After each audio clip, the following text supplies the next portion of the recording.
Hi there, my name's Andrew from ATR Plumbing, and today I'm reviewing the Monument OMAT that have been sent to me by Tool Talk. So it comes in a 300mm square mat and 150mm for smaller areas. What's good about these mats is it comes with a 15mm hole for your copper pipe work, and with like a flap to protect the wall with like an added security. It's double stitched and it's all stitched around the outside. It also comes with this hook ring so you can hang it on a wall.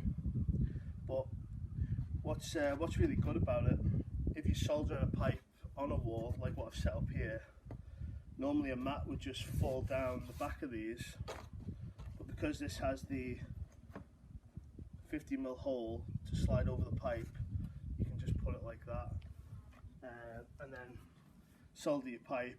You haven't got to worry about this falling and burning the wall. So it's a very good product. A lot of the mats I've had previously, as I'll show you, they don't really stand up too well to the heat. They may be cheaper than the Monument, but they certainly don't last as long, and they don't protect the customer's wall after a certain amount of time. So I'm very impressed with the Monument OMAT. It's definitely the best soldering mat I've ever owned. So yeah, great product again, Monument. Very happy.